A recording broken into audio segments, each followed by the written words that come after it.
can you share your insights based on the recent corrections that we have seen and the recent bubbles that did temporarily pop and then they came in with liquidity? So we had obviously post-pandemic, great financial crisis. They always papered over it. And now we're back at NASDAQ and S&P all-time. Everything's at an all-time high. But this time, now gold, people like you are taking a look at hard money, right? You've been doing it for decades, but now gold is hitting an all-time high of like 3,500 because people are like, wait a second. Maybe they can't paper it over forever, but it just feels like they can keep kicking the can down the road for longer. So you kind of just answered your own question, though, right? So for years we had inflation, but they were able to pretend that it wasn't bad. They actually told us it was good, right?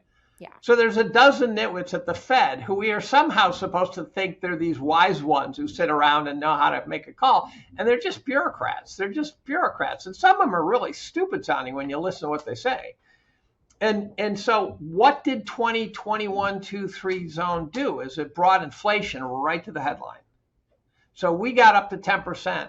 After years and years of them saying, don't even worry about inflation. Rivlin once said that, inflation is not a problem because no one thinks it's coming. And I go, well, just because they don't think it's coming doesn't mean it's not going to arrive.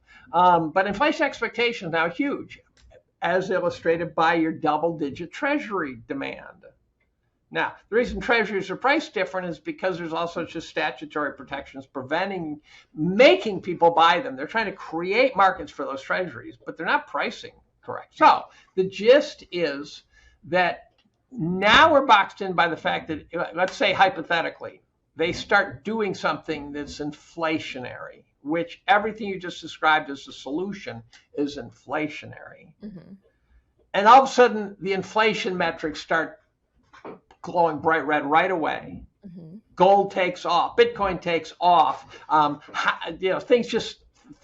Groceries start taking off again, which they're still taking off. But I had breakfast this morning. The guy said the price of the fish he bought for the fish he cooked this morning, he said doubled 2 weeks ago.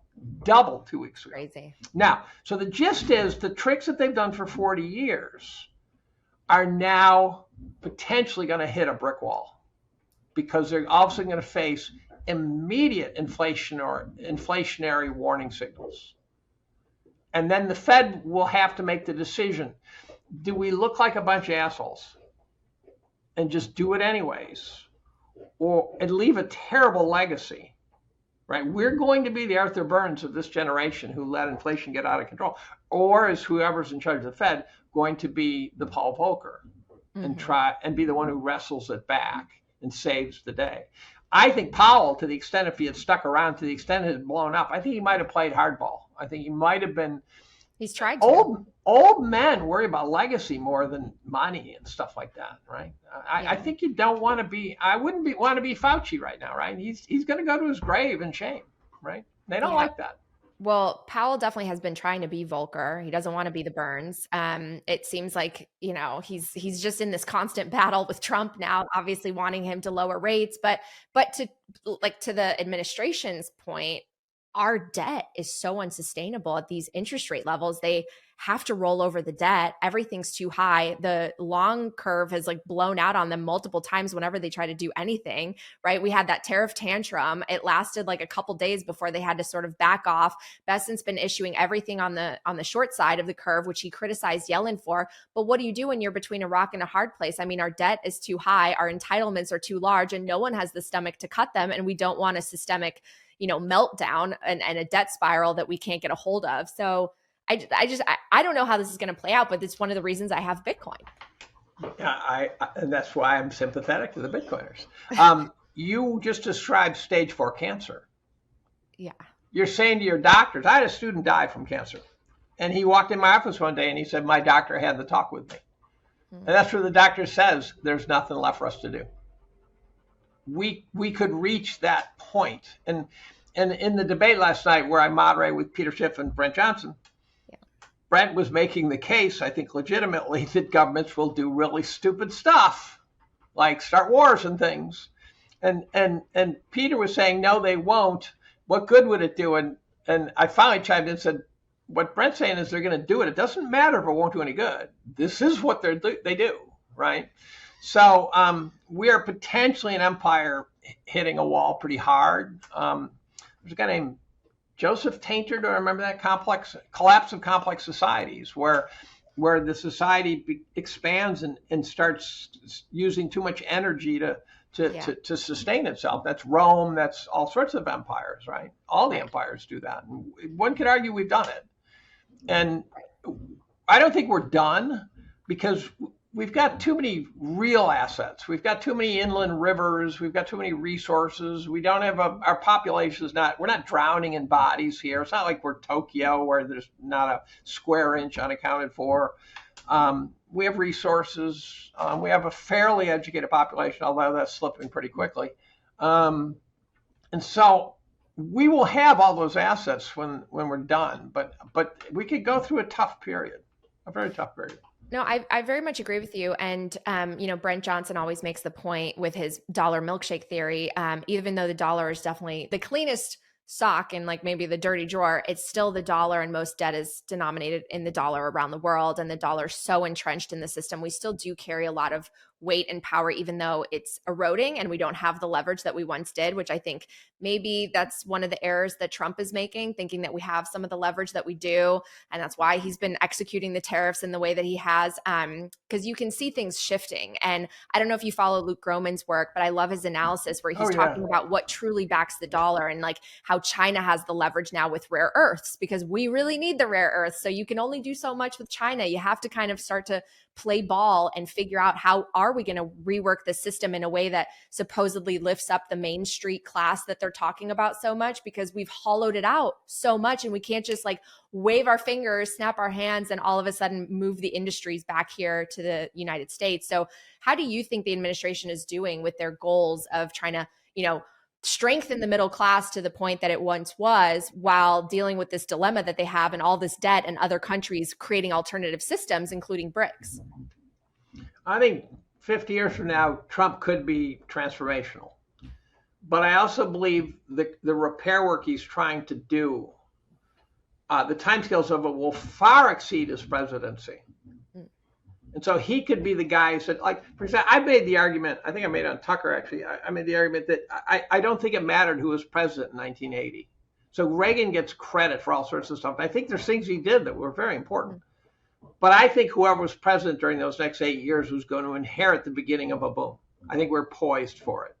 So I think Reagan might have been the best guy to be there, but I think we're going to have a boom no matter what. I believe that Trump could be getting it right. But for example, when Microsoft or Apple says we're going to build a big plant in Texas, we've renovated floors of our building, right? This is not exactly on the same par as a big plant in Texas, right? Takes 2 years. So I believe that they can promise to build a plant in Texas without ever putting a shovel in the ground during Trump's presidency. And so that promise is meaningless. And in fact, by the time, let's say they did need to follow through, Trump's a lame duck, and they say, no, we're not putting a shovel here. We're taking these plans that we've laid out for you and told the world, we're just going to move them to India.